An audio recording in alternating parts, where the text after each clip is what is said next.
Good morning. Obviously, coming off another frustrating, tough loss on the road. Felt like we started slow on offense. First three possessions really didn't get a lot going. A lot of self-inflicted wounds that really stalled drives. I felt like we responded in the second quarter. Had two really good long drives to really get back and retake the lead, 14-10. Going into half, started the second half. Really didn't start fast in the second half offensively. Fought to the very end. Had a lot of positives. I felt like our team had great leadership. We fought to the end. We did not turn the ball over on the road. We gave ourselves a chance to win there at the end. We fought all the way to the very end. Defense got a big stop, gave us the ball back. We were able to drive the length of the field and had a shot to tie the game up there. We're frustrated. This team is frustrated. We're together. There's no division. There's no negativity. We fight. We prepared extremely hard. We fight to the very end. We just got to pull out a win there at the end. We got to find a way to finish. Talked to the team yesterday, and the biggest message is we're together. Our goal and our focus is to get this senior class and to get this football team to a bowl game. This class has done a lot for this program. They've done a lot for this city, and there's no quit. There's no negativity, and our goal and our mission is to fight to the very end and get this senior class and get this football team to a bowl game. We set the standards high at UAB. We embrace those standards. We do not back down from those standards. Our goal and our mission is to play for a championship year in and year out at UAB. And that's something that we're proud of. That's something that we fight for. And right now, we've got to kind of adjust our goals for the rest of this season. And this senior class and this football team have done a lot for this program. And our goal is, like I said, is to get these guys to a bowl game. We've got the best, in my opinion, we've got the best football team up to this date coming to Birmingham to Protective Stadium Saturday in UTSA. They're a defending league champion. They've got a lot of guys back. They've won 5 football games in a row. We know it's going to be a tremendous challenge, but it's a challenge that this team is going to prepare for and is going to be ready for Saturday. When you're going through what you went through on the road, how hard is it to not let the what if and kind of look back on those games and wonder, kind of, we should be here, we should be there type of thought and look forward? It's tough. When you look back, and we're 4-4 right now, we've lost 4 road games by a combined 21 points.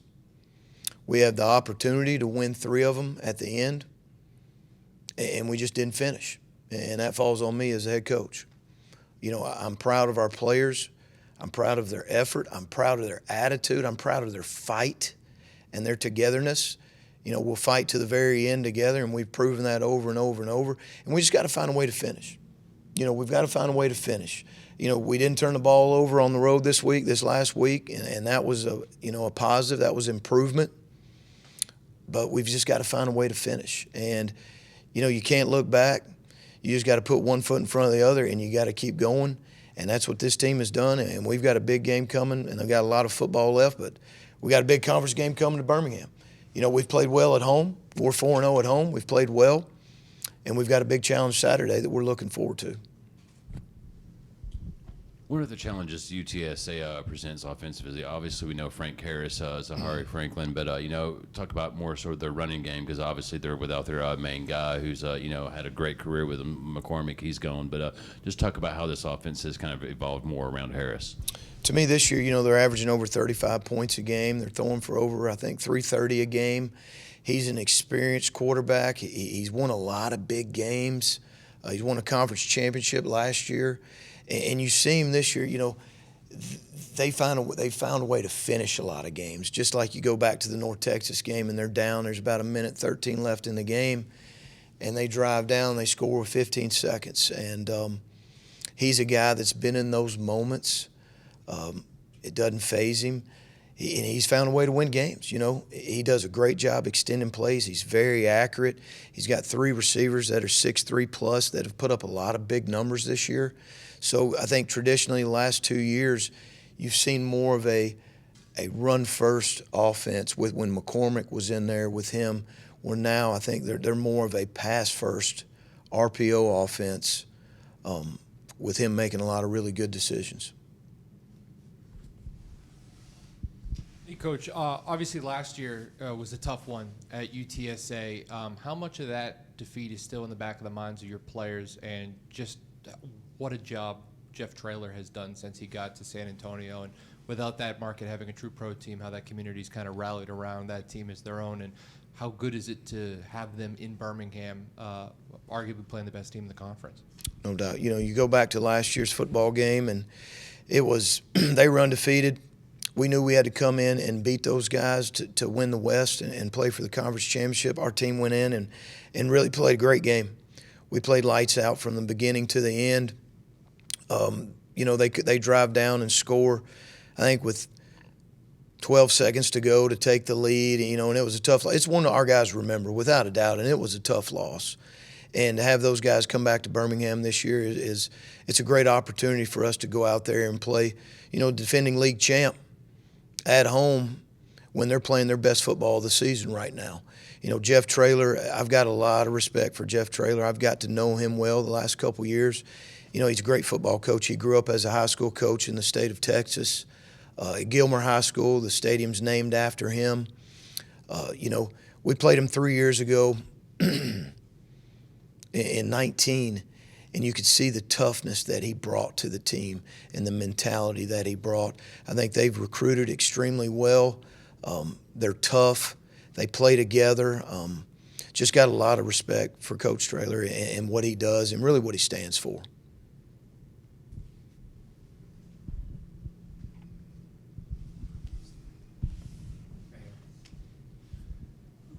What was your assessment of Jacob Zeno overall on Saturday night, and what's the quarterback plan for this week? You know, I was very impressed with Jacob Zeno. I thought he prepared well throughout the week. His leadership really rose, and he really captured the team. He's been the same guy every day, but I thought he really elevated it last week and took control and really did a great job of preparing and leading. When you get into the game, I thought Jacob played very well. You know, he made great run decisions. He extended plays with his legs. He created and executed a lot of big third downs to keep drives going. I thought he made great decisions in the passing game. He was accurate, and he gave us an opportunity to win. I thought he held his composure extremely well through the ups and downs and the lead changes and the adversity throughout the game, and I thought he gave us a chance to win. I was extremely proud of him and thought he performed well.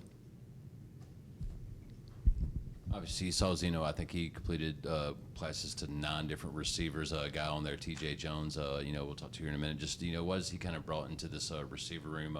You know, beyond just being a guy on the outside, but one that can kind of move within and give a lot more options on the inside, kind of running game, jet sweeps, things of that nature.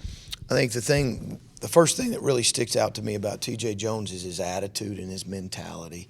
He's a team guy. He's a fierce competitor.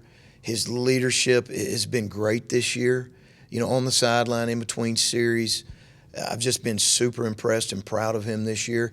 He's an explosive player that can do a lot of things for this football team, from the jet sweeps, to really all the underneath game. He's got great speed. He's got great ball skills. He's really developed and grown from last year to this year, and just the type of kid he is and competitor really sticks out. And he's going to continue to help us, win games, without a doubt. With Dylan Hopkins this week, kind of what's the process of figuring out whether he'll be ready to play? Right now, it's still up to our team doctors. It's still day-to-day right now, so I don't have a clear answer for that right now. Coach, you've only had 2 sacks in the last 3 games. How are you guys as a defensive staff going to try to scheme up some pressure and just try to make some quarterbacks uncomfortable in the last few games of the season? I think the biggest thing is just our defensive scheme according to what we're seeing on offense, because you go to Western Kentucky, it was more of a bend but don't break because They're averaging 350 yards a game. I thought we did a great job there. So it really dictates the game plan and the opponent we're facing. I feel like our defensive staff and our defense has done a great job all year, being able to defend what the opposing offense is doing. So I don't know if we're necessarily really concerned about sacks as we are defending our opponent's offense.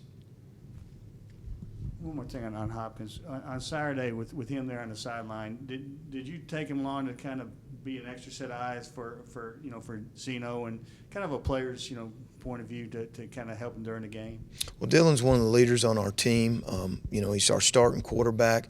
We wanted to take him with us, number one, for our trainers and doctors to keep an eye on him, to continue the protocols and continue the progression of where he's at, and also for his leadership.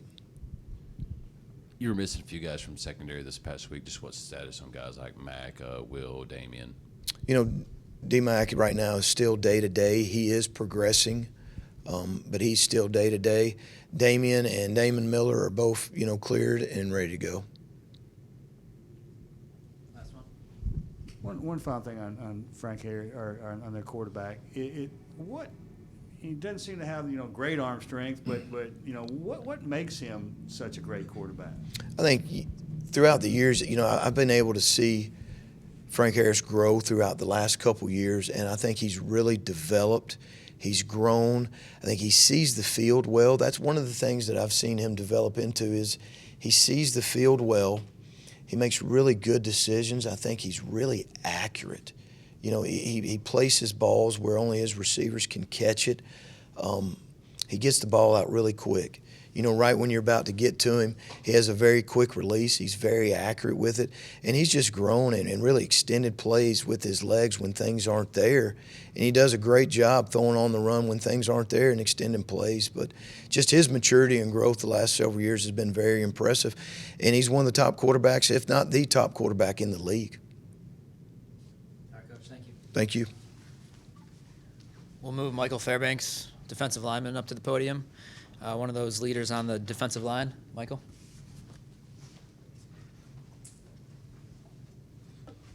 Good morning, everyone. Just starting with a question I asked Coach about generating some pressure from a defensive standpoint. How do you feel like your unit has held up this season, and what are you guys going to try to do to get at the quarterback a little more this year? Yeah, they always say, it always starts up front, and that's what starts with me. And, we're not looking for stats necessarily. We're looking to defend and keep them from scoring, so that's the main focus. With a guy like this guy, you played against him. How much do you have to really kind of do your job and stay in lanes and just not, because he's going to try to extend things? And how difficult is that as a defensive lineman facing a guy like that? Yeah, we got a lot of respect for him. He's able to move around and extend plays, and that's been a big emphasis this season with a lot of quarterbacks. A lot of quarterbacks are able to move around and extend plays, so it's just the next game up. A lot of passing teams this season seem to have schemed away from passing whenever they played y'all, trying to go for the run a little bit more. But with Harris, his abilities, in both areas, just how much more important it is for the defensive line to kind of, stay really disciplined and play your points in this game. Yeah, that's a good emphasis this week. Stay disciplined and continue in our rush lanes. Make sure to try to contain him. Keep him in the bowl so he's not able to extend plays as much, and that's a big emphasis this week. Anything else? All right, thanks, Mike. Thank you. All right, now we'll move TJ Jones up to the podium. TJ found the end zone for the first time this season, and so with that, our leading receiver, TJ Jones. Morning.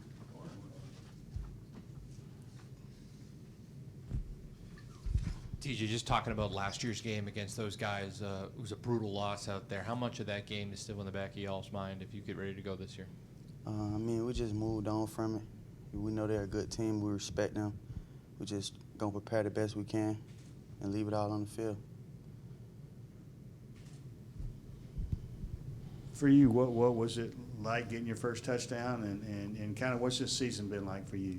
It's been great, you know, just every week competing with my brothers and getting my first touchdown. It just feel great, and it was back home in Florida, so it couldn't have been written up better than that. See, Go ahead. No, go ahead. you've seen a lot of guys kind of take with Trey, Tejon, kind of dominate the outside, but you've kind of been that guy on the jet sweep, a little bit more on the inside too. Just talk about that role for this team and kind of really being a guy that can be counted on to take advantage of mismatches and create plays in space. Yeah, I mean, it's been great, just to help the team, whatever the team needs, just been able to fill that role. You talked about scoring in front of your family there. I mean, how many family members did you have there? And I remember seeing some story about when you committed, how family was very important to you. You had a bunch of people at your commitment. I mean, kind of, how many were there at the game the other day, and what does family mean to you? Yeah, I had about 15 people there. It means a lot to me. I grew up big on family. That's all I have. So it was just a blessing to see them in the stands and to be able to get my first touchdown in front of them. Anything else for TJ? All right. Thank you.